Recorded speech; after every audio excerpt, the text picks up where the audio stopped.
Olá, pessoal, sejam muito bem-vindos ao Papo de Gente, o podcast criado para descomplicar e mostrar o propósito da comunicação no ambiente corporativo. Eu sou a André Espírito Santo, eu sou estrategista de comunicação e eu moro no meio da comunicação há pouco mais de 20 anos. Gostaria de agradecer a sua presença, o seu prestígio aqui no nosso podcast. E hoje o nosso papo está incrível, pessoal. A gente vai conversar com o André Costa. Ele já esteve por aqui quando a gente chamava Sem Crise. Era um podcast que a gente também tinha, onde a gente falava de comunicação, mas faz um bom tempo o André deixou uma marca incrível entre os nossos ouvintes. Ele é CEO da Shield Compliance. É um profissional com larga experiência em investigações, estruturação de programas de compliance, palestras e treinamentos corporativos. O André é certificado pela Associação Internacional de Entrevistadores Forenses e organismos internacionais de Israel, Estados Unidos e no Brasil. Bom, gente, ele é um profissional bem completo, hein? Ele é criador de uma metodologia, chama-se, a sigla é EGI, Extended Gathering Interview, e ele é autor dos livros Entrevista Forense e Comportamento Indevido no Trabalho. O André está por aqui para falar para a gente do livro que ele acabou de me presentear, O Comportamento Indevido no Trabalho, onde ele trata sobre vários tipos de comportamento que tornam o ambiente de trabalho crítico, podem comprometer a reputação de uma empresa, né? Podem trazer desconforto às pessoas que trabalham, né, naquele ambiente e podem causar, assim, uma grande crise de reputação. André, seja muito bem-vindo ao Papo de Gente, mais uma vez. Olá, André, muito obrigado. Olá a todos do Papo de Gente, é um prazer estar aqui batendo um papo com você sobre um tema tão importante, tão atual e tão recorrente quanto falarmos de comportamento indevido dentro do ambiente corporativo. Tenho certeza que vai ter uma troca bem legal aí, muita coisa interessante para a gente falar e também aprender. Bom, eu gostaria que você começasse explicando para quem nos ouve, né, para quem nos vê, por que você decidiu escrever sobre os comportamentos indevidos no trabalho? O que foi que levou você a essa obra? Legal. Interessante começar com isso, porque quase 20 anos eu atuo nesse segmento. Hoje aqui à frente da Shield Compliance eu gerencio canais de denúncia e faço apurações, e mais de 90% da minha vida, mais de 90% dos casos que eu trato se refere a comportamento. Então tem um caso de desvio financeiro, manipulação de resultado, furto de equipamentos, 20, 30, 40, 50 casos de comportamentos indevidos no trabalho. E o comportamento indevido no trabalho, André, é uma coisa muito louca, porque tem pessoas que vão no canal de denúncia e falam assim, sofri assédio moral. E aí eu vou lá, pego o avião, tudo, o que aconteceu? Não, no dia de avaliação de desempenho, meu líder me chamou na sala dele e falou, seu desempenho não está bom. E aí eu pergunto, o que mais? Aí a pessoa fala, não, foi isso. E uma vez eu fui numa obra em Cuiabá, e os funcionários falaram assim, nossa, a gente adora o gerente de obras. Só tem um, e paga churrasco, é um cara super, super vibe boa, só tem uma coisa que ele podia melhorar. Aí eu falei, o que que é? Não, porque na hora do almoço a gente deita ali nos papelãozinhos, né? Cada um dorme num canto da obra. E quando acaba o horário do almoço, ele tem o hábito de pegar o capacete de segurança que é de plástico e tacar na nossa cabeça. E às vezes pega no olho, pega no rosto, né? Já teve cara que foi na enfermaria. Então isso é uma coisa que podia melhorar. Mas tirando isso, é um cara 100%. Mas assim, será que é um líder 100% que pega um capacete e taca? Então olha que coisa maluca, né? De um lado o feedback é o fim do mundo e do outro levar uma capacetada é uma coisa ok. E no meio desse rolo todo eu tenho visto cada vez mais líderes que deixam de ser líderes. Porque tem medo de ser denunciado. O líder chega no colaborador, olha, você tem que entregar 10. Não, não acho que eu tenho que entregar 10, eu tenho que entregar 6. Não, tudo bem então, se você não está confortável, não entrega 10. Ué, mas peraí. Por que que você não está exigindo 10? Não, porque eu fiquei com medo, ele vai me denunciar. Então, nesse rolo todo que eu comecei a ver que talvez seja interessante foi, né, falar mais sobre isso, escrever o que é assédio moral, o que é uma cobrança normal, o que é uma brincadeira saudável, o que é um caso de assédio, desrespeito, até bullying, né, que a legislação veio aí atualizando. E o livro tá recheado desse tipo de informação, separar um comportamento do outro para ter um tratamento mais eficiente. Isso que você acabou de me falar, olha, eu não tinha ouvido isso ainda, que tem líder que não quer mais ser líder justamente em função desse tipo de situação, de ser denunciado por um suposto caso que às vezes não se revela ser um caso, né?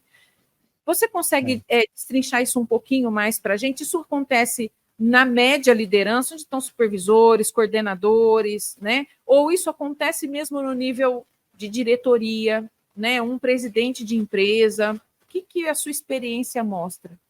Eu diria que na curva de maturidade e crescimento profissional, a baixa e a média gestão são os maiores afetados, porque a pessoa ainda não sabe o que é ser líder, está começando a ter conhecimento disso, começando a ter aquela cobrança, e alguns às vezes passam do ponto, né? Daqui a pouco a gente vai falar de gestão injuriosa, assédio moral, mas outros acabam perdendo o emprego por performance ruim, e sabem ter uma performance boa, mas não conseguem ter pelo medo de receberem uma denúncia.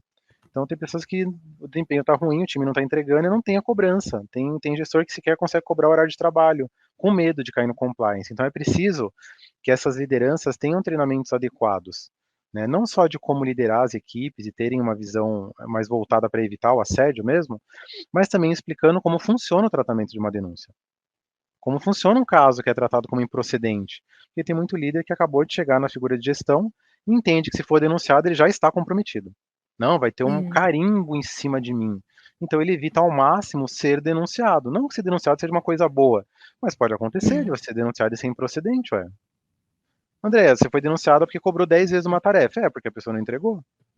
André, você foi denunciado porque você ligou para a pessoa para saber se ela estava na empresa. É, porque a pessoa não vai trabalhar. Ok, a gente entendeu, foi improcedente. Então, tem que ter essa visão clara, porque senão começa a gerar todo esse tipo de ruído, né? E aí eu vejo cada vez mais esse ruído do líder, não, eu não cobro porque tenho medo de ser denunciado. O que acontece se você for denunciado? Não, não sei. Então, pelo medo do desconhecido, ele perde emprego por performance, porque ele para de performar como um líder. Então, olha a quantidade de reflexos aí que isso vai gerar, né? Sem sombra de dúvida. Isso me leva a um outro questionamento. As empresas, então, estão pecando por não treinar seus líderes e por não estruturar de forma adequada aquilo, o seu compliance, ou tirando um pouquinho a história então do compliance, ou por não se estruturar adequadamente para tratar os casos que seriam os comportamentos indevidos? Sempre pecaram, tá, André? Não é de hoje, né? O que que a empresa faz habitualmente? A empresa, imagina que ela tenha operadores de empilhadeira, tem 10. Cada operador de empilhadeira movimenta 20 pallets por dia, menos um.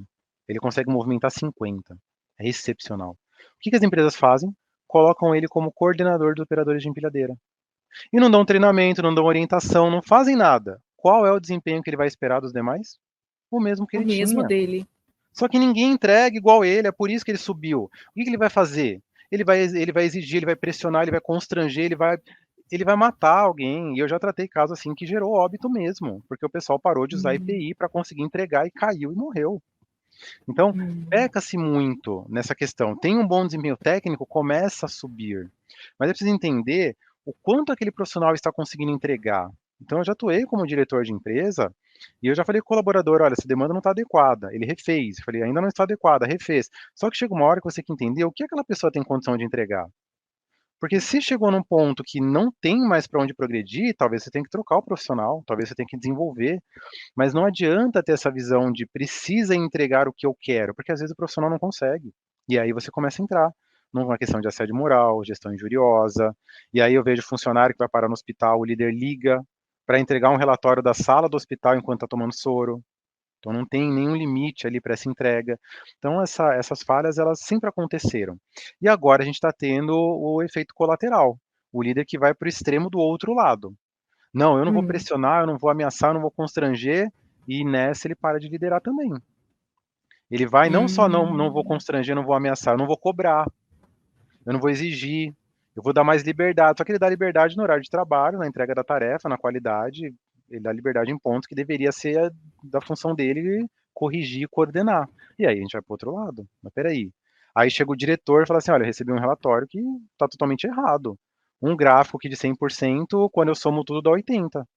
Ah, não, eu não vi, eu não pedi para a pessoa refazer porque eu fiquei com medo. Então a gente tem aí esses dois extremos acontecendo simultaneamente. Do assédio moral, bom, voltando um pouco nessa pergunta que eu fiz para você, que você falou que as empresas não têm se estruturado, elas necessitam ter um departamento de compliance especificamente, elas precisam ter uma equipe de comunicação. O que traz para uma empresa, o que ajuda uma empresa a ter, para ela se estruturar para tratar esses casos? Por exemplo, isso que você acabou de mencionar é uma questão de preparo, é uma questão de entendimento, né? Que promover o cara com o melhor desempenho do time não significa que ele vai ser o melhor gestor daquele time. Mas o que uma empresa precisa ter para que ela possa se estruturar e aí sim ela ter um melhor desempenho e mostrar o que seria assédio moral, o que é a gestão injuriosa. Aliás, eu quero que você explique o que é gestão injuriosa, porque até eu não sei. Mas o que uma empresa precisa estruturar para andar na linha de acordo com o que você acabou de falar? Eu diria que ter um departamento de compliance vai ajudar muito. Claro que bem estruturado, com canal de denúncia, protocolo, log, registro, tratamento, tempo de resposta, possibilidade de ser auditado, registro histórico, mas também é importante ter minimamente uma consultoria periódica, sabe? Alguém que vive desse core business há muito tempo, porque às vezes 3 minutos falando comigo eu resolvo um problema que ia se arrastar por anos numa empresa. Porque eu já vi acontecer, eu já vi dar pro... Então, às vezes, poxa, vamos pagar uma consultoria, vamos demandar um treinamento, André, tô pensando... Tem cliente que fala assim, André, tô pensando em mudar o código e a política. Teve um cliente que foi até interessante, que ele falou, André, mudei o meu código e minha política. E aí eu queria que você desse uma olhada. Olha que coisa interessante, André, quanto custa isso? É uma consultoria super básica. Aí eu olhei e falei assim, ó, aqui, brindes, presentes e hospitalidade. Você colocou assim, é terminantemente proibido o colaborador aceitar brindes, presentes ou pagamentos de almoço e jantar de fornecedores e clientes. Só isso você colocou. Não, é isso. Eu falei, tá, você tá almoçando, jantando com um fornecedor ou um cliente, almoçando. Quando você chega no caixa na hora de pagar, a moça fala, não, ele já pagou. Você vai fazer o quê? Você vai pular pela janela? Você vai sair correndo? Você vai pegar um bolo de dinheiro e jogar no fornecedor? Porque ele já pagou. Talvez seja bom você ter um segundo gap aqui. Se o pagamento ocorrer, ele deve ser comunicado na empresa em tantas horas, e o fornecedor vai ser comunicado, vai ser restituído, porque às vezes acontece, chega para pagar a minha conta, ah não, ele pagou de tudo, e aí? Você não deixou margem. Então, olha que coisa interessante, você precisa pensar nessas relações todas acontecendo. Não é só chegar lá e tacar uma política. Eu lembro que, num dos livros que eu estudei, eles criaram um medidor de desempenho para os médicos.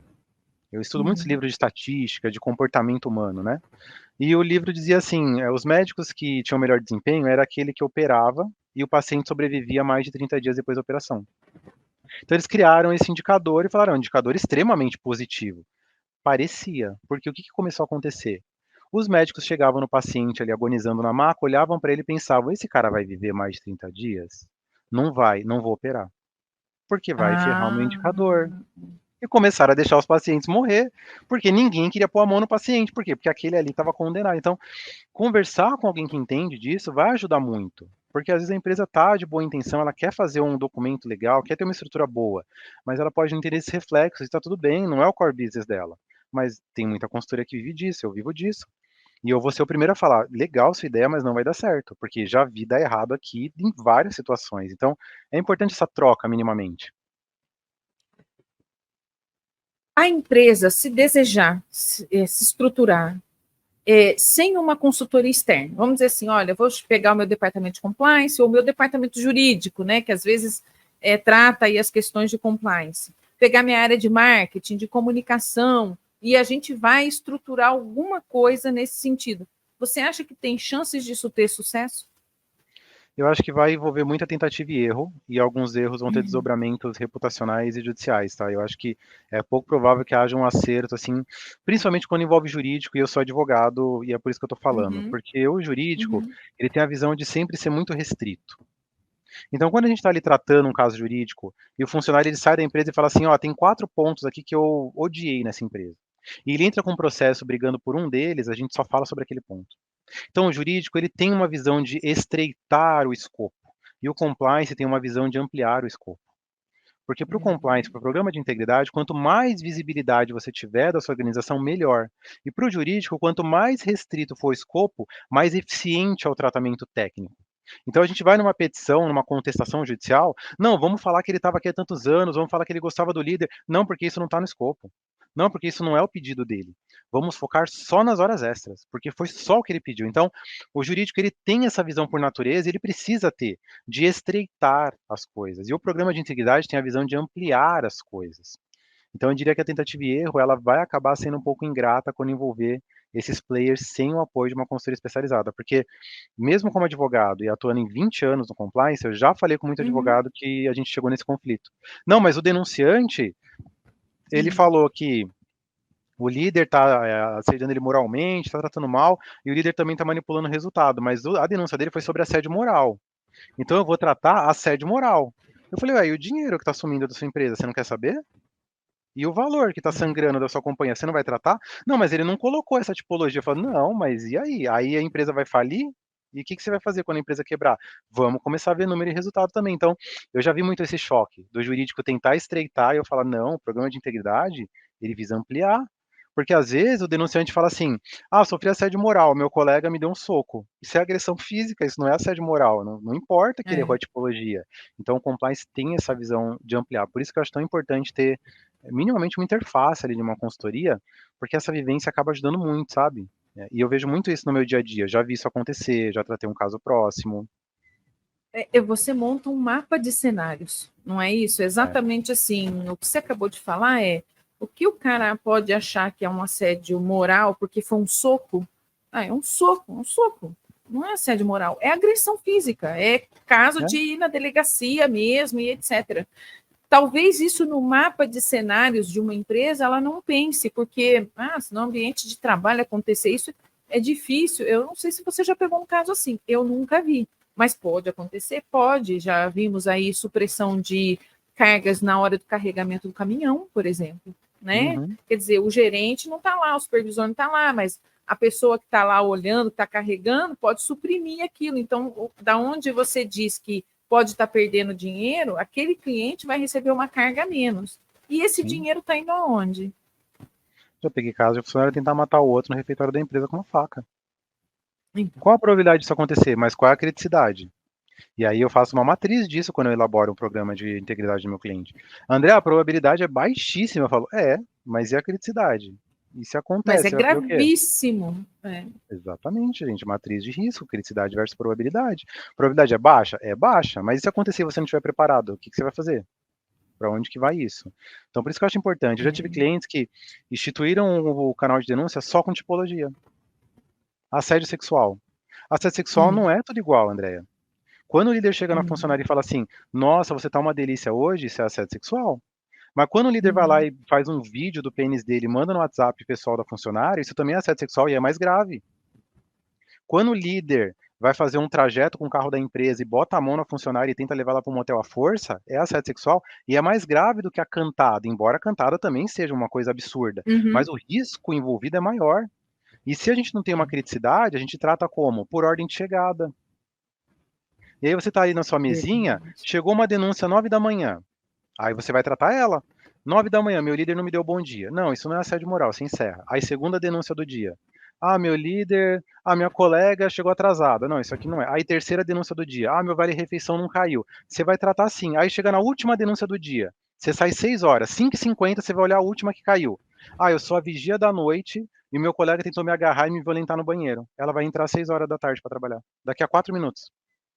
Você já devia ter visto isso de manhã. Por que que você não viu? Porque você não tem uma criticidade instituída. Você olha as demandas pela ordem de chegada. Então, por isso que eu digo para você, dá para estruturar sem uma consultoria? Dá, mas olha o nível de risco que você está exposto. André, como é que você sabe disso? Porque faz 20 anos que eu trato isso. Por isso que é tão importante essa interface.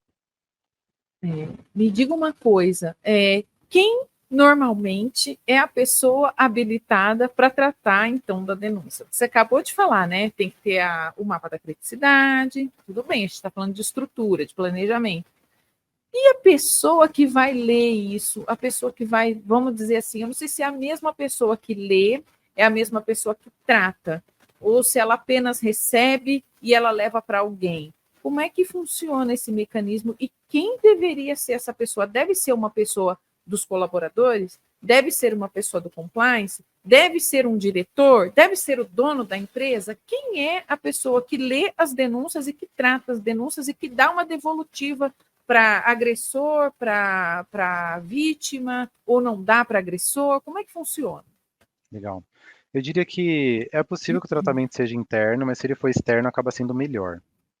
Porque no cenário interno, as pessoas acabam tendo um medo maior. Ah, eu vou denunciar o gerente jurídico. Quem vai tratar a demanda? O diretor jurídico, é o líder dele. Eles almoçam juntos todo dia. Não vou denunciar, porque vai ser contra mim, isso vai voltar e vai ser pior ainda. Se for um tratamento interno, é possível ter uma matriz também. Eu tenho muitos clientes que têm isso. Cargos operacionais e cargos mais distantes pode ser tratado interno. De gerente para cima passa para a consultoria externa. Justamente para dar essa visão de imparcialidade, porque as pessoas vão ter medo. Como é que eu vou denunciar o vice-presidente da empresa? Como é que eu vou denunciar o diretor que é sobrinho do fundador? Como é que eu vou denunciar essa pessoa que é tão influente? Não, mas quem vai tratar? Vai ser uma empresa externa, isso acaba ajudando bastante. Se for no cenário interno, a pessoa tem que ter minimamente um treinamento sobre isso para entender tudo isso que eu estou falando, porque eu já vi, de novo, eu já vi o profissional falando, não, a pessoa denunciou assédio moral e no meio está desvio de dinheiro, mas ela não colocou o escopo de desvio de dinheiro, eu vou tratar só assédio moral. Ah, mas está assumindo o dinheiro da sua empresa e você está no compliance, você não vai entender isso. Não, mas se ela fizer uma nova denúncia, vai estar aí, se ela não fizer, a empresa vai quebrar. Então essa pessoa tem que ter um treinamento. Também é possível que tenha um comitê para fazer essa apuração. Normalmente o jurídico, o RH, áreas que tenham interface complementar, até para um puxar o outro. Não o jurídico, mas peraí, você não quer tratar de dinheiro, mas o dinheiro sumiu. A gente tem que olhar. Não, mas peraí, o RH, você quer falar com essa pessoa, mas juridicamente você não pode. Como é que você vai chamar uma pessoa para conversar se ela está afastada por depressão? Como é que você vai chamar alguém para conversar de férias? Juridicamente isso não é bom. O RH fala, não, mas é legal, ela quer contribuir. Não, tudo bem, RH, ela quer contribuir, mas ela está de férias. Você vai chamar um funcionário de férias para vir na empresa fazer uma reunião, ela vai depois processar a gente e falar que a gente não deixou ela ter férias. Juridicamente eu sei disso. Então olha que legal essa visão Processo complementar. trabalhista, né? Exato. E se a gente vai ter o tratamento, seja interno ou externo, se o tomador de decisão não for quem apurou, sempre é melhor. Então a gente tem ali um time que faz a apuração, reporta para um comitê e esse comitê toma decisão ou pede medidas complementares. Essa questão de freio em contrapeso e diferença acaba valendo muito, porque às vezes quem faz a apuração fica muito enviesado. Leva para o lado pessoal, fica com raiva, né, toma as dores ali, eu não tiro a razão também, né? Pô, o cara fez isso, a menina fez aquilo, que absurdo, foi semana passada. Poxa, a gente pegou esse menino, menor aprendiz, deu tudo para ele, pagou faculdade, pagou tudo, ele desviou 300 mil da empresa, que absurdo e tal. Não, então, legal, é melhor eu fazer o tratamento, porque não tem esse viés. Então, É. essa visão de entender o caminho e não ter um viés pessoal acaba colaborando muito para uma apuração eficiente. E quando o dono da empresa resolve que ele deseja fazer a apuração, que ele deseja arbitrar, é uma mudança cultural, não é verdade? Porque o entendimento do que é assédio, do que são os comportamentos indevidos, na verdade, eu acho que o ideal seria eu falar de comportamentos indevidos e não só assédio moral ou Sim. etc. Quando o dono de uma empresa, né, ou que seja o CEO, eles desejam ser a pessoa que arbitra, né? Vamos dizer assim, eles não têm tempo para apurar as denúncias, porque é muito operacional, mas eles podem ser as pessoas, a pessoa que toma a decisão. Ele pode, mas eu diria que uma ideia colegiada sempre acaba sendo mais eficiente, tá? Uma decisão colegiada acaba sendo mais interessante do que uma decisão isolada. O fato de você estar ali isolado e ser o dono, o seu envolvimento acaba sendo sempre maior. E eu já vi muito dono de empresa eu apresentar um assédio sexual pesadíssimo de um diretor. Não, mas ele traz um ótimo resultado financeiro, eu tenho que pensar e ter um viés que Ou eu é tenho que meu falar, olha, sócio, né? Ou é e filho do meu sócio, enfim. E eu tenho que ali falar, olha, se você quer pensar em dinheiro, ele está atentando contra a sua organização como um todo. Porque quando isso se tornar público, quando isso se tornar uma medida judicial, isso pode ruir a organização de maneira total. Então, uma decisão colegiada sempre acaba contribuindo mais do que essa decisão isolada, tá? Então, eu acho que pode ter um risco. Eu acho que ele precisaria minimamente ter um. Tem muitas empresas que são mais familiares, são menores, e elas me têm como se fosse um compliance officer ali sob demanda. Então, eu sou a pessoa que faz a apuração e eu depois dou as recomendações. Eu não decido, né, porque eu gosto dessa divisão ainda, mas eu falo, olha, o risco é esse, né, normalmente em mercado a gente vê isso, se você assumir esse risco, sua criticidade é dessa maneira, né, a mensagem interna que você vai dar é essa aqui. Então, é importante ter essa divisão, porque o dono, ele vai entender o core business dele, né? E é ok, por isso que ele formou a empresa dele, mas ele vai entender esse core business de compliance? E se você pensar 20 anos trabalhando com isso, igual eu trabalho, pelo menos 10 horas por dia, qual é a bagagem que se tem? A gente não pode esperar que o dono de uma empresa que tem uma outra linha de produção tenha um conhecimento próximo, porque senão ele não estaria tocando nenhum negócio dele.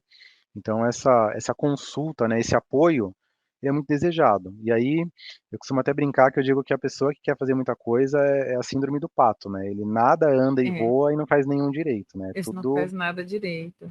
exatamente, acaba tendo aí um revés muito impactante, de imagem e às vezes judicial também, né? Quando não juntos. Eu perguntei isso para você, e você tocou num ponto, porque às vezes as empresas de maior porte normalmente têm departamentos de compliance, tem aí um serviço jurídico permanente, né? Tem estruturas como comunicação, o marketing, enfim, eles estão estruturados, eles têm essas estruturas que podem ser pontos de apoio e podem contratar consultorias, um treinamento normalmente faz parte do dia a dia daquelas empresas. Agora, me veio à mente as empresas pequenas e as médias. Existe uma legislação onde, a partir de a empresa, a partir de 20 colaboradores, ela precisa ter minimamente estruturada alguma coisa para combater, para educar sobre os colaboradores sobre o que seja assédio, né? E minimamente promover ali treinamentos, ter o canal de denúncia, mas é justamente nesse extrato de empresa que a gente volta aqui o que eu falei antes, que o dono está mais envolvido, tem, sei lá, X sócios, e aí às vezes a gestão não é profissionalizada, os processos sem o assédio, sem o comportamento, já são processos mais lentos. Mas quando entra uma questão de criticidade que vai abalar a reputação, às vezes eles ficam até reticentes porque eles não sabem o caminho a seguir e muitas vezes eles não pensam assim, mas imagina, não tem possibilidade disso acontecer. Sim, o funcionário falou que ela é muito bonita, mas ela disse que não tem problema, que ela só não quer mais porque ela é casada, porque ela não se sente confortável, enfim. A tendência é minimizar. Acredito que seja assim uma minimização porque não acredita mesmo que vai evoluir, porque aquilo possa tomar uma proporção tipo de envolvimento da polícia, né, que possa cair na imprensa, pelo porte da empresa. Infelizmente, assim, o porte da empresa vem em primeiro lugar, em vez de pensar na criticidade do ponto de reputação, né, daquilo que pode abalar a reputação. O que você tem a dizer justamente para pequenas e médias empresas? Eu diria que muitas delas negligenciam o peso de um assédio moral e um assédio sexual. E aí no meu livro eu até coloco isso, que líderes assediosos dão ótimos resultados no curto prazo e quebram sua empresa no médio prazo. Porque é sempre assim, os resultados são excelentes, está tudo sensacional, e daqui a pouco você vê. Não, não é bem assim, um está no hospital, dois entraram com processo, o turnover explodiu, e aí de finalzinho, de saideira, o que que você percebe? Que os números e resultados também não são bem isso, tem um princípio de manipulação, ou abriu-se mão de manutenções e coisas muito importantes para inflar os resultados e melhorar o bônus daquele próprio colaborador. Então, quando a gente tem um foco exacerbado ali no resultado, principalmente financeiro, e eu trato muitas empresas com isso, a gente tem o que a gente chama do cenário da cegueira ética, né? A gente começa a desprezar coisas importantes da organização e por um período de tempo a gente tem ali um voo de cruzeiro, nós estamos ali mil maravilhas e depois é queda livre vida toda. Porque, olha, o voo de cruzeiro era ao custo de não fazer manutenção de máquina, era ao custo de não trocar EPI, era ao custo de abrir mão de normas de segurança importantes, era ao custo de não renovar licenciamentos ambientais, era ao custo de tudo isso. E aí, a hora que a conta chegou, aquele diretor, aquele líder já pegou todos os bônus que ele queria, já engordou tudo que ele desejava. O máximo que vai acontecer é ele falar: então eu estou indo embora porque eu não sou mais adequado aqui. Mas a bomba está feita, a queda livre. E aquele avião vai cair. Porque aí não tem mais dinheiro para fazer tudo: licença ambiental, EPI, acidente, manutenção, e aí a conta chega toda ao mesmo tempo. E aí, às vezes, chega um novo líder, a empresa afundou quando esse executivo chegou. Pois é, mas como é que ele Mas você assumiu aí já a pegou organização? ali no caminho, né? E o que saiu fala isso. Ah, quando eu tava lá, a empresa era mil maravilhas. Aí te fizeram a besteira de me tirar, olha aí o que que deu. Olha o valor da ação, caiu pela metade. Olha o resultado financeiro como caiu. É, mas é o reflexo do que você deixou ali no seu tempo de glória. Foi um tempo de glória a que preço, né? O preço está sendo pago agora. Então eu já vi isso muito acontecer no mercado também. O que você acabou de falar, a questão dos resultados e dessa estrutura, você está falando da parte operacional da empresa, né?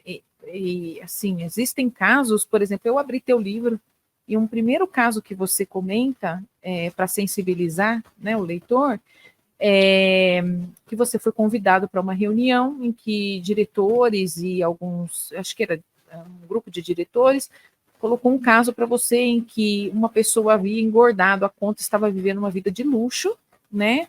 E que eles suspeitavam que aquilo tudo tinha sido tirado da empresa. E que você começou a investigar, mas que enquanto você ouvia impropérios com relação a essa pessoa, você ouviu também suposições, porque provas não estavam lá, e que você sentiu que a coisa estava degringolando para um caso de demissão por justa causa, ou talvez até envolvimento de polícia, sem prova, mas que era muito conveniente para quem estava ali te incitando aquela investigação. O que me leva a te perguntar o seguinte, já que nós estamos falando da parte operacional da empresa, de processos, a empresa precisa, o compliance precisa estar auditando esses procedimentos, esses processos, esses números, esses resultados. Porque quando a gente fala, então, em questão de dinheiro, você vai apurar esse caso, precisa puxar tudo isso, não é? Eu diria que a gente tem uma interface ali, né? O compliance ele tem acesso a todas as áreas da empresa para verificar, validar e apurar. E a auditoria deve ter acesso ao compliance não no detalhe, mas no quantitativo. Então, a auditoria tem que ter acesso a log, registro, abertura, encerramento, números de protocolo, mas não ao texto, ao conteúdo da denúncia. Isso deve ser restrito ao compliance ainda. Mas a auditoria tem que estar presente, porque eu já vi, e já aconteceu, né, de eu estar em empresa, chegar para fazer um trabalho, a auditoria fala assim, André, a gente teve um histórico de assédio sexual aqui pesado na empresa. E de um ano para cá, o número de denúncias por assédio sexual zerou. Mas quando eu pedi o relatório de tipologias do canal, tem uma tipologia lá chamada outros. Esse número saltou de 12 para 78. Quando eu fui fazer o trabalho, adivinha o que eram as denúncias em outros? Eram todos os casos de assédio sexual que estavam sendo camuflados na empresa. Então a auditoria tem que olhar esses indicadores. Qual tipologia cresceu? Qual encolheu? Para onde foi? Como que foi decretada a conclusão? Improcedente, fora de escopo, imparcial? Ou criaram uma outra tipologia de encerramento? Porque eu já vi empresa fazer isso. A gente tem um caso de assédio sexual, saiu na mídia, deu o maior problema. Aí pegaram e mataram o assédio sexual na empresa. Tudo que era assédio sexual, tipologia, outros. Ou então desrespeito, ou então comportamento indevido. E taca tudo ali dentro. Então a auditoria também tem que olhar esses indicadores para saber se o programa de integridade não está sendo desvirtuado, né? Sendo usado ali mais para camuflar do que para tratar mesmo as demandas. Aceitar um sócio, um funcionário que tenha um histórico, claro, isso não está escrito na testa da gente, mas quando você aceita um colaborador que já passou por um caso de denúncia no compliance de outra empresa, isso é seguro? Você deveria investigar antes? É possível e é legal que você investigue um candidato que vai entrar na sua empresa, porque ele tenha passado, para ver se ele já passou por alguma denúncia, se ele é alguma pessoa que está respondendo a processo por violência doméstica. Podemos fazer isso? Legal. Tem algumas determinações judiciais mais recentes que elas são muito fortes de ir contra essa corrente. Pesquisar se a pessoa tem dívida, pesquisar se tem processo, pesquisar histórico criminal, porque tem uma visão muito taxativa, né? Claro que a gente tem que sempre avaliar com quem a gente está se relacionando, seja na vida pessoal, social ou no ambiente corporativo. Existem métodos para fazer isso, um deles eu aplico aqui na Shield, nós temos uma entrevista que é feita para colaboradores em processo de admissão ou promoção, que é uma entrevista que demora ali uma hora e meia, e a gente explora alguns dilemas éticos com o colaborador e entende qual é o posicionamento dele. E aí, dependendo desse posicionamento, de como ele avalia esse dilema, a empresa entende se ele está aderente ou não para aquela posição. Então, eu já falei com uma pessoa que ia entrar para ser coordenador, e eu perguntei para ele assim, olha, se o gerente, que é o seu líder, manda você manipular número ou resultado, ou manda você desviar dinheiro da empresa em favor dele, o que você faria? E aí, essa pessoa que estava entrando para ser coordenador falou assim, cara, manda quem pode, obedece quem tem juízo, eu não tenho o que fazer. E a empresa depois captou meu relatório de entrevista e falou, olha, na posição de coordenador, eu não tenho como ter esse colaborador, porque eu espero que ele seja um replicador do programa de integridade, não alguém que ainda tenha que aprender. Porque a gente tem um canal de denúncia, tem imparcialidade, eu esperava que ele já tivesse essa visão nesse momento da carreira, ele ainda não tem. Agora, tem casos da gente falar com um estagiário, um menor aprendiz, um consultor que fala isso. A empresa fala, não, tudo bem, ele vai entrar aqui, eu vou explicar do canal de denúncia, explicar que o líder não é empresa. Já tem muitas pessoas que eu pergunto, olha, você recebe um brinde ou um presente no trabalho, uma viagem, um celular, um carro, tá contra a política, mas o chefe abre uma exceção e autoriza você a receber. Muita gente fala assim, se ele autoriza, tudo bem. Quer dizer, a pessoa está indo contra a política, o líder não é a empresa. Então, nessa entrevista, eu consigo mostrar todo esse mapa de possíveis vulnerabilidades e a empresa consegue apurar, dependendo da posição que a pessoa vai assumir, se aquela vulnerabilidade faz sentido para ter um desenvolvimento ainda ou não. Ou se ela já esperava que naquela posição essa vulnerabilidade não fosse uma realidade. Porque já era para a pessoa estar replicando um compliance mais eficiente, não ainda aprendendo com ele, entendeu? Entendi. Mas, de qualquer maneira, o treinamento se faz muito importante. Sim, até para tomada de decisão e até para política de consequência.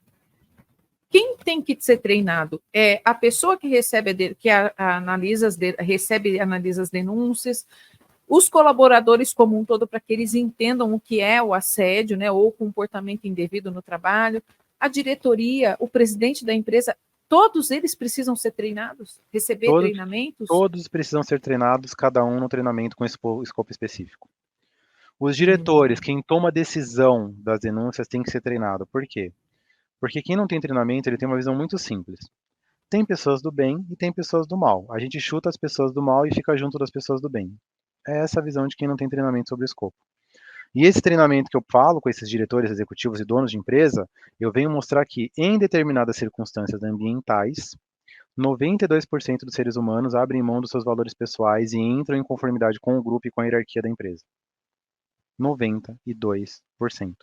Então, se você tem uma empresa com ambiente tóxico, com líderes tóxicos e com ambiente inadequado, 92% dos funcionários que entrarem ali vão ter comportamentos tóxicos e adequados, mesmo que ela abomine, mesmo que ela vá para casa e volte chorando no dia seguinte, ela vai se comportar dessa maneira. Então, se você achar que tem gente do bem e gente do mal, você vai estar em grandes apuros, porque só sobra 8% de pessoas que não vão se distorcer de acordo com o seu ambiente. Os líderes é preciso ter um treinamento para explicar o que é assédio moral e o que é uma cobrança normal de trabalho, porque ele não pode parar de fazer o trabalho dele. Ele tem que entender que ele não pode passar do ponto, ele tem que entender qual é o ponto. Ele também tem que entender o que acontece se ele for denunciado, porque não é o fim do mundo. Eu tenho líderes que trabalham aqui faz 15 anos que eu atendo a empresa, ele já foi denunciado mais de 100 vezes e está lá. Todas foram improcedentes. E para todos os colaboradores também um treinamento para eles terem responsabilidade e conhecimento. O que é assédio, o que é uma brincadeira saudável, o que é um contato normal, o que é um contato inadequado, como acessar o canal de denúncia e por quê, e o que a gente espera de você quando acesse o canal. Porque se você não treina, o colaborador vai no canal e fala assim: estou sofrendo assédio, me ajudem. E a denúncia é anônima. E a empresa tem 6 mil funcionários. Aí você fala, tá, mas Aí quem, sim. onde, por quê, de que maneira, quando, quem que soube, como é que é esse negócio? E a pessoa nunca mais volta lá no protocolo dela para consultar. E aí ela sai falando para todo mundo, ó, o canal não serve para nada, eu denunciei faz um ano, ninguém fez nada com isso. Eu tô até agora consultando para ver se ela me ajuda a ajudá-la e ela não volta mais lá. Então todo mundo tem que ser treinado, desde o dono até o menor aprendiz, porque a cultura de integridade, André, ela é um organismo que tem que passar por todo mundo e de maneira recorrente, não adianta. Ah, a pessoa entrou aqui, assinou o livrinho do Código de Ética e Conduta. Pergunta para ela quantas páginas tem. Ela não sabe mais nem o número de páginas. Imagine o conteúdo. Eu falo com pessoas que estão há mais de 30 anos na empresa. Qual é a política de brindes ou presentes? Ah, não sei, preciso consultar. Se aceitar um brinde de R$ 50, você pode? Não sei, vou olhar aqui. Então, olha como precisa manter vivo, senão cai no esquecimento. E aí tem a pressão pela entrega, a pressão pelo resultado. E aí é uma fórmula para a gente ter condutas inadequadas no trabalho. André, eu peguei o seu livro e fui dando uma espiada em alguns trechos, agora voltando um pouquinho para o assédio sexual, que eu acredito que o assédio moral é bastante falado, o assédio sexual as pessoas confundem um pouco, né? Eu já vi casos de empresas que proíbem um relacionamento afetivo entre fornecedores e funcionários, ou entre mesmo, por exemplo, né, ali tem um funcionário que começou a namorar com a funcionária, vai casar, um tem que sair ou muda de departamento, isso vai variar a política da empresa, né? Agora, existe um grande tabu ali no que se refere ao assédio sexual, porque eles barram um pouco naquela questão do era uma paquera, né? Então, assim, me parece que as relações hoje em dia estão um pouco pautadas pelo medo. As relações pessoais, eu digo, né? Um pouco pautadas pelo medo, justamente por conta do que pode ou não ser um assédio sexual.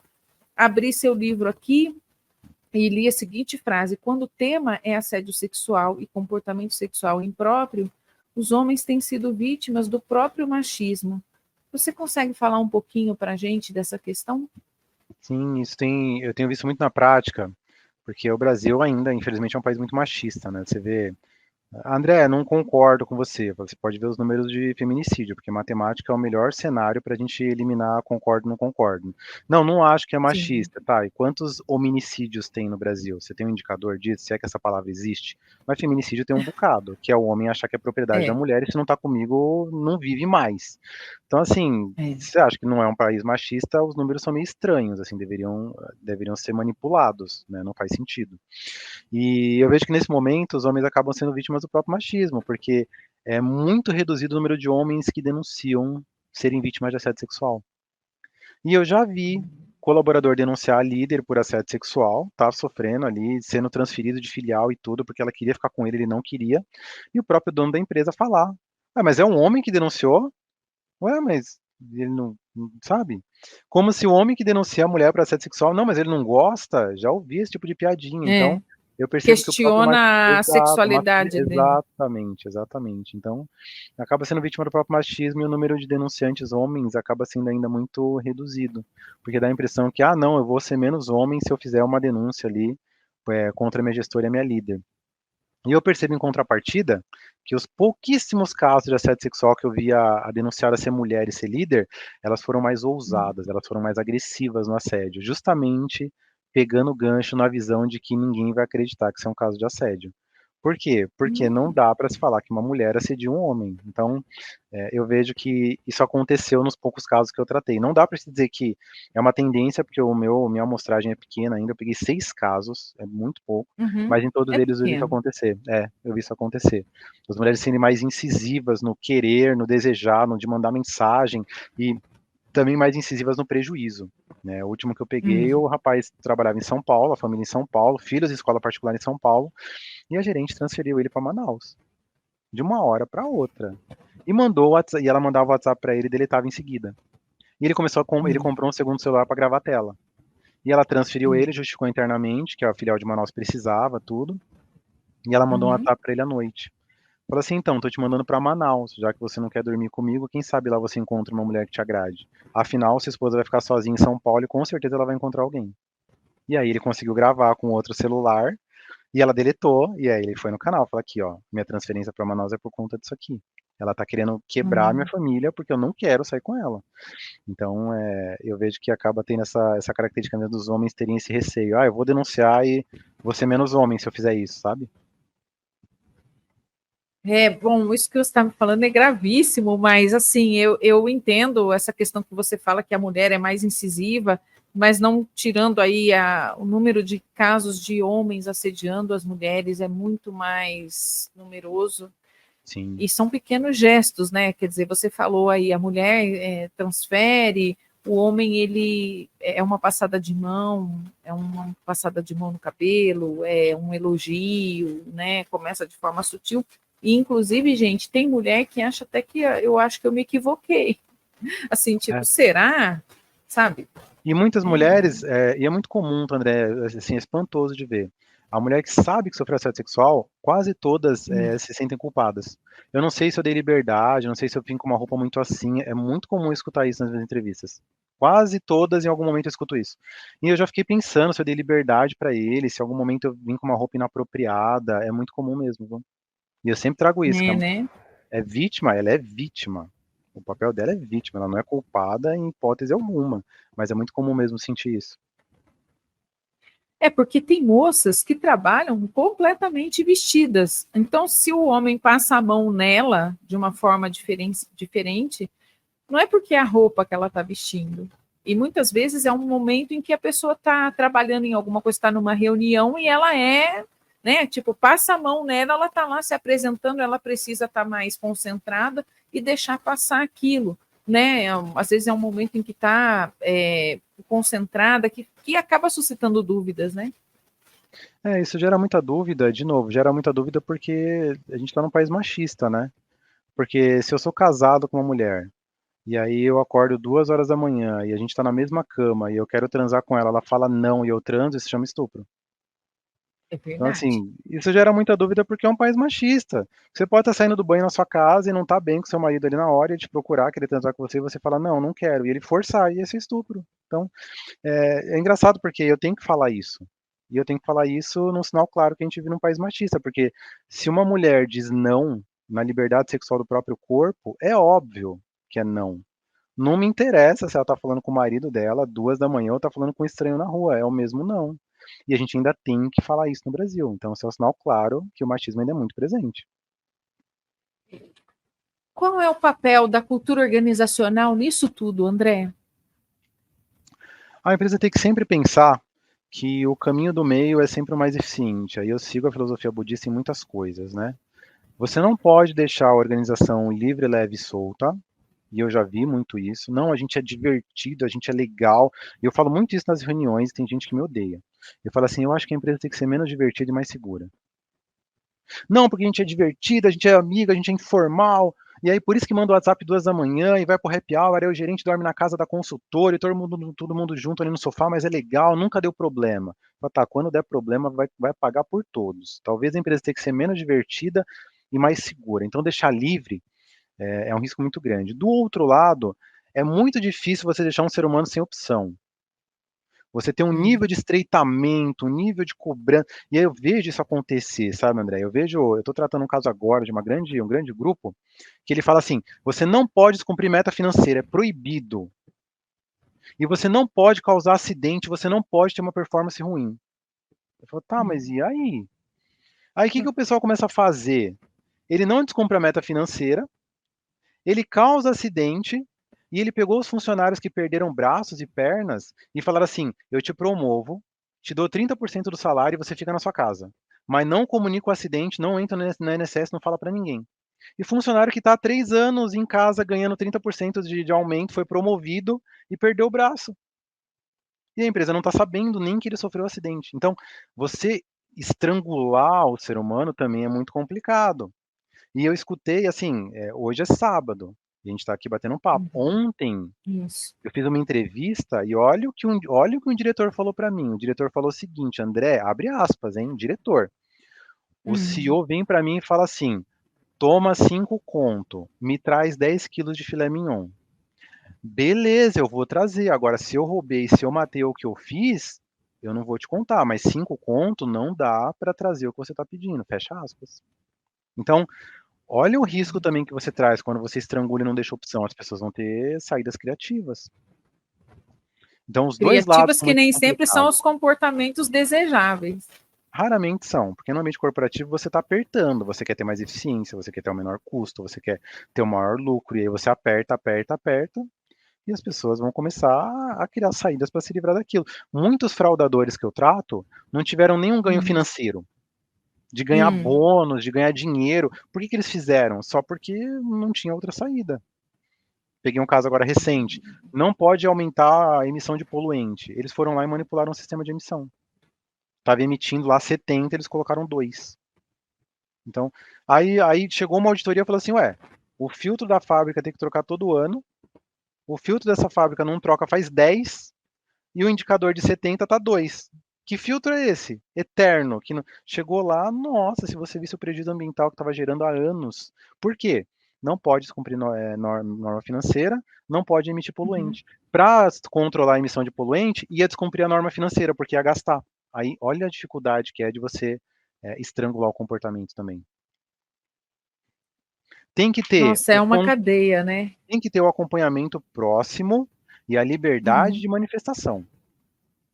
Então, se eu sou o seu líder, André, eu falo assim, Andréia, a gente tem que bater a meta de tantos por cento e tal, tal, tal, tal. Me diga o que você tem ou o que você pensa sobre isso. E você tem que ter a liberdade de olhar para mim como seu líder e falar assim, André, não dá. E eu tenho que ter uma maturidade de entender, não dá porque a Andrea não tem aptidão técnica para aquilo, eu vou trocar, ou não dá porque realmente é inaplicável. Porque é muito fácil eu chegar e falar para você uma meta inaplicável. Eu falo, eu coloco no papel, o papel aceita tudo, slide também. Eu vi empresa que colocou assim, na pandemia nós vamos crescer 18%. É uma empresa de varejo. Você pode colocar no slide, só que não vai acontecer. E se acontecer, é uma fraude. Aí, nossa, crescemos 32%. Tá bom, daqui a 2 anos você vai ver que em vez de crescer 32, encolheu 18. Aí depois vai ter que fazer retificação, vai ter que falar para acionista que aquele número é mentiroso, aí a ação cai, desaba, e aí vem aquele efeito cascata que não preciso ser muito detalhista para não expor nenhuma empresa, mas você vê que acontece. Uma coisa está relacionada à outra. Na verdade, então, os maus procedimentos, os maus comportamentos, eles podem vir de metas, de objetivos, de planejamentos estratégicos altamente abusivos. E Abusivos porque não, eles querem muita produtividade. e não porque o dono do comportamento devido é um ser humaninho do mal, que é a É. ingenuidade, que muita gente pensa, ele está assediando moralmente, é um funcionário do mal. Ah, mas como que tá a meta? Eu vi um líder que ele fazia uma planilha de Excel, quantas vezes as pessoas iam no banheiro e quantos minutos elas ficavam lá. E cobrava. Pô, falando, você foi 3 vezes no banheiro, cada vez ficou 15 minutos, você ficou tantos minutos de prejuízo hoje no ambiente de trabalho. Você vai ter que ficar até mais tarde. Por quê? Porque é um líder do mal, é um líder que a gente tem que demitir, mas qual que é a meta que ele tem que entregar? Porque ele tinha 15 funcionários, reduziram para 5 e aumentaram o entregável dele. O que você acha disso? Você tem 15 pessoas para fazer 10 processos. Eu mando você fazer 20 processos e de 15 eu reduzo para 5. E falo para ele, você tem que entregar. O que ele faz? Ele começa a impedir as pessoas de ir no banheiro. Porque ele tem medo de perder o emprego. E aí, o pior ainda, André, que eu ouço muito isso, né? Eu tratei um caso recente, na época da pandemia, que o diretor chegou no gerente, você tem que entregar essa meta. E ele começou a pressionar as pessoas, não deixava ir no banheiro, tudo. E aí o gerente falou assim, André, eu tenho 10 pessoas no meu time, 7 estão com problema de Covid. E eu estou tentando entregar o negócio e não dá. E eu falei assim, você falou com o diretor que você só tem 3, os 10? Não, não falei, porque ele pegou, falou, faz o negócio, entrega, dá seu jeito e bateu o telefone na minha cara. Quando eu cheguei no diretor, o diretor falou assim, mas esse gerente também, pô, o cara é um idiota, né? Como é que ele não me falou que não tinha como entregar? Aí eu olhei pro diretor e falei, então, olha que interessante para você fazer a sua lição de casa. Por que seu subordinado não tem coragem de falar a verdade para você? Por que ele prefere pegar uma funcionária grávida e mandar ela para o hospital com pressão alta, quase perdendo o bebê? Por que ele prefere fazer isso ao invés de simplesmente falar para você que não dá? Você acha que essa pergunta tem que ser feita para o seu subordinado ou para você? Então, tem uma relação muito grande entre o ambiente e o comportamento humano. E é uma ilusão as empresas acharem que é simplesmente comportamento. Fez coisa errada, é um funcionário do mal, manda embora, chama o outro. Você vai ver que, estranhamente, quase todo mundo que entra na sua empresa é uma pessoa do mal. Que coisa estranha, né? A pessoa parece super legal na entrevista. Quando entra na sua empresa, começa a fazer coisa errada. Por quê? Porque é o ambiente. E, de novo, 92% dos seres humanos abrem mão dos valores pessoais em determinadas circunstâncias em prol do ambiente. É o ambiente que vai ser E, determinante. e curiosamente, o que você está falando passa pela comunicação.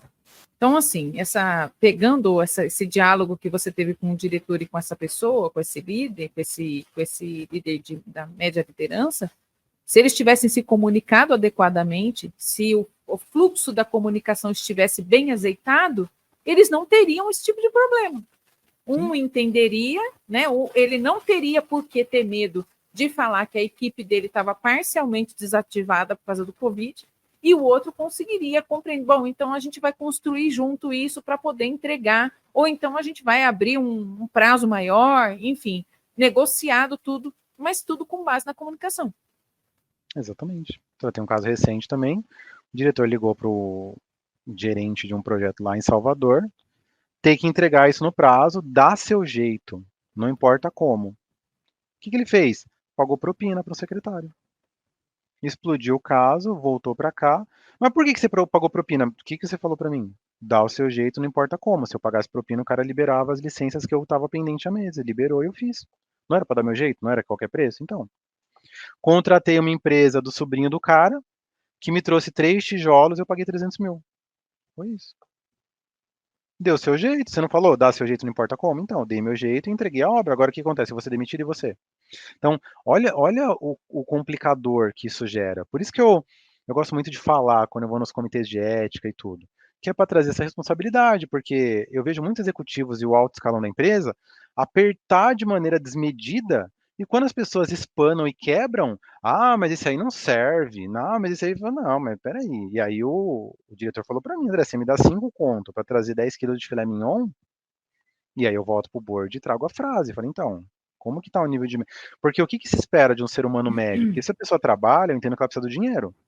Se ela não precisasse do dinheiro, ela Uhum, não estava trabalhando. E aí a pessoa, ela tem sim. filhos, tem conta, pediu demissão de uma empresa, entrou na sua, você está pedindo uma meta entregável e razoável, falando para ela que se ela não entregar, ela vai perder o emprego. O que ela vai fazer? Ela vai entregar.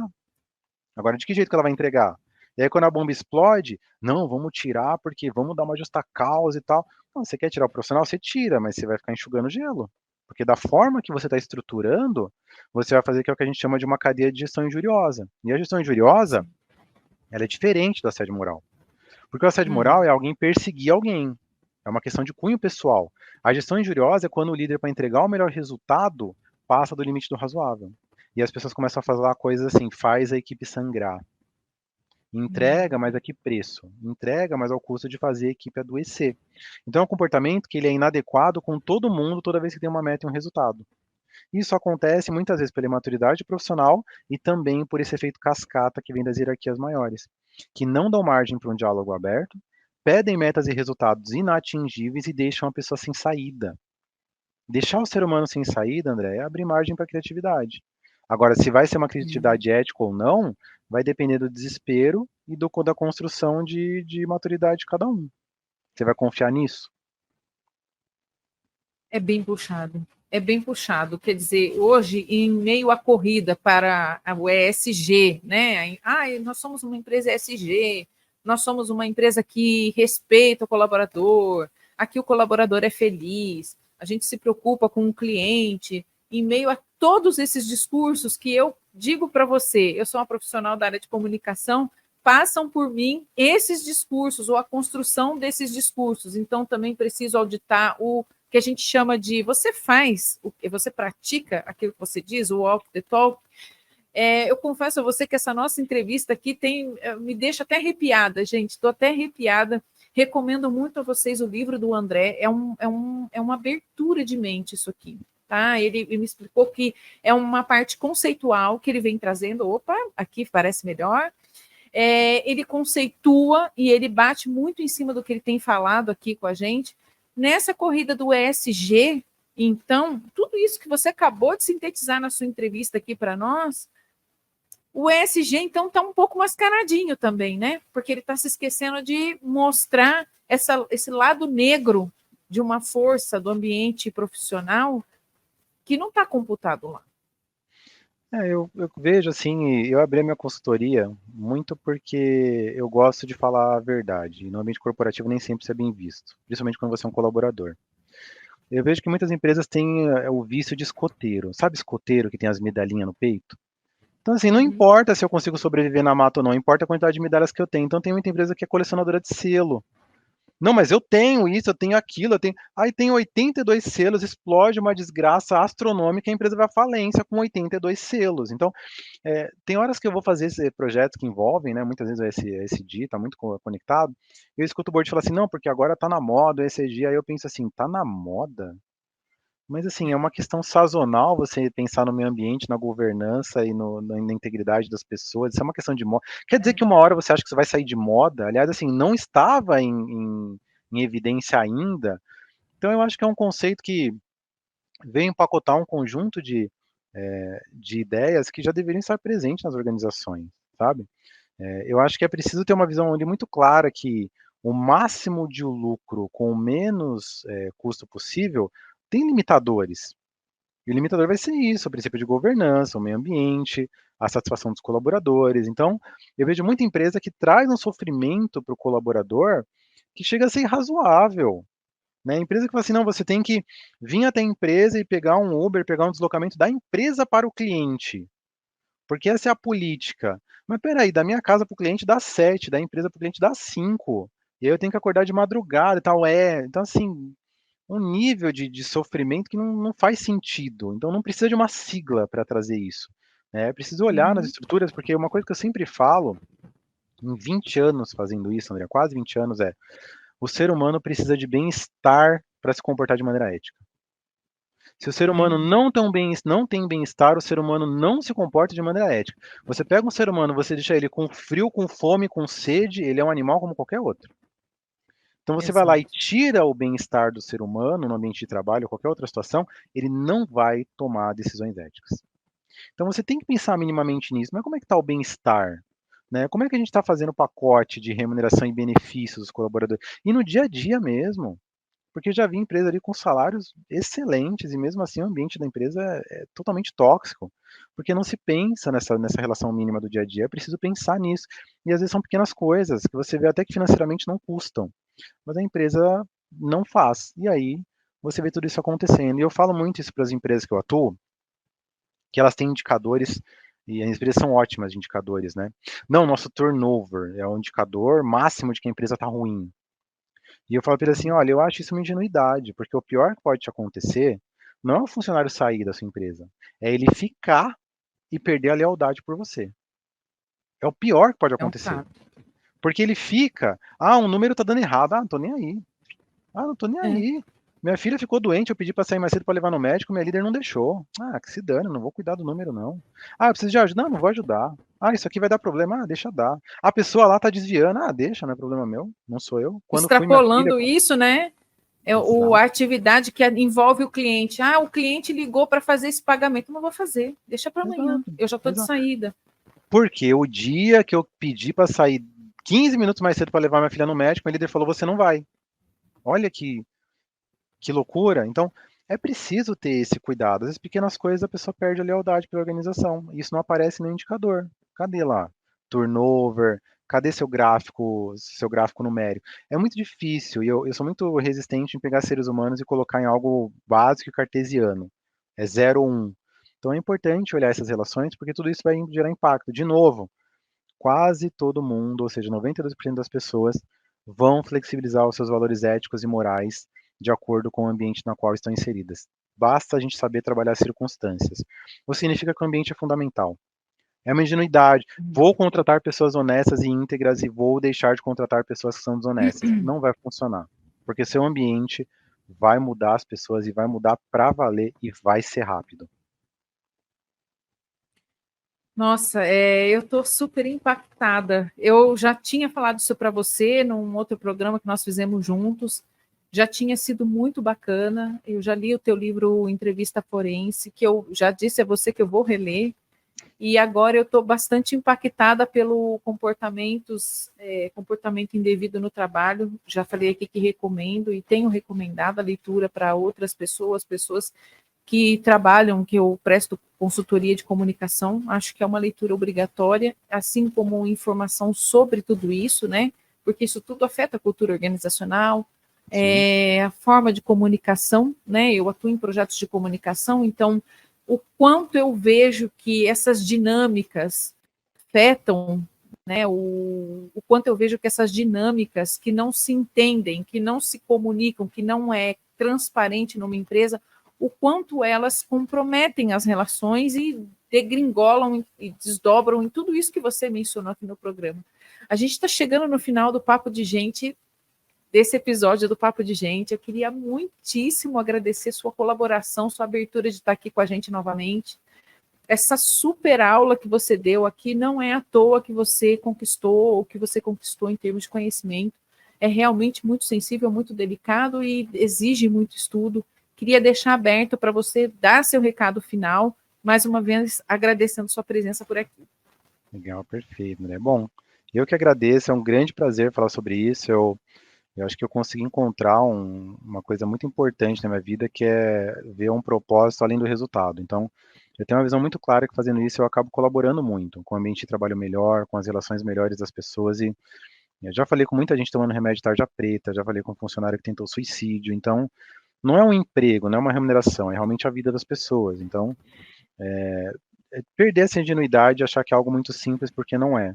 E aí realmente olhar, entender em profundidade e desejar no processo a gente ter mais dinheiro, da gente ter sucesso, a gente ter crescimento, desejar realmente fazer o menor impacto possível e tentar trazer alguma coisa boa para a coletividade também. Porque em última instância é isso que vai contar. No final, quando você for bem sucedido, tiver todos os bilhões que você quer, todo o patrimônio que você quer, se você quer construir um legado ali de sofrimento, de emoções negativas em toda a coletividade que você causou, você vai ver que o final vai ser um dinheiro bastante amargo. Então é realmente pensar nesse caminho. Não, não tem problema, a gente quer. Eu tenho muitas ambições, mas espera aí, no caminho, o que eu consigo deixar de um legado positivo? Como é que a gente consegue trazer coisas boas nesse cenário? Eu acho que isso é algo que não pode perder no horizonte. Isso só vai acontecer com uma análise crítica, um estudo, uma preocupação, uma empatia legítima, para a gente conseguir entender que as pessoas são diferentes e que a gente tem que transitar entre todas com o menor impacto possível. Acho que isso é uma coisa muito importante, no trabalho e fora dele.